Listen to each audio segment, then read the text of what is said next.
How do you know what you know पुस्तकाचा मराठी अनुवाद chapter 7 भाग 7. चांगुलपणाची आवश्यकता. चांगुलपणा म्हणजे काय हे स्थापित झाल्यावर प्रश्न येतो, चांगुलपणा का हवा? निस्वार्थीपणा का हवा? याचं कारण जेव्हा मन चांगलं असतं तेव्हा ते शांत असतं.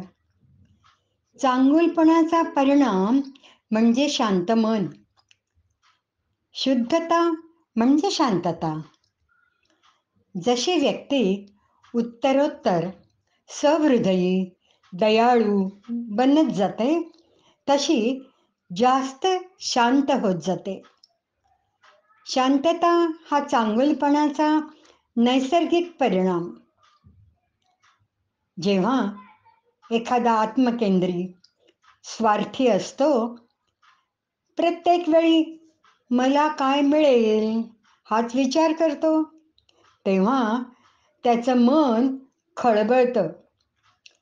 2 मुलं त्यांच्या खेळण्यानी खेळताना तिसरा मुलगा येतो. पहिला मुलगा कपाळाला आठ्या घालतो आणि म्हणतो, हात लावू नकोस, ती माझी खेळणी आहेत. दुसरा मुलगा म्हणतो, ये ये आपण खेळूया. ज्या क्षणी माझी खेळणी हा विचार पहिल्याच्या मनात येतो, त्या क्षणी तो त्रासिक होतो. दुसऱ्या मुलाच्या मनात शेअर करायचा विचार येताच तो पुलकित होतो. अशी असते स्वार्थी आणि निस्वार्थी विचारांची अभिव्यक्ती. महाभारत आठवा.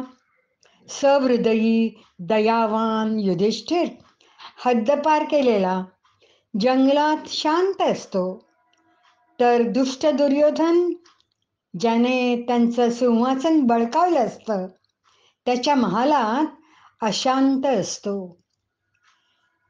चांगुलपणाबद्दल विल्यम वर्ड्सवर्थने लायडोमिया मध्ये वर्णन केलेले अप्रतिम शब्द. Calm pleasures there abide, majestic pains.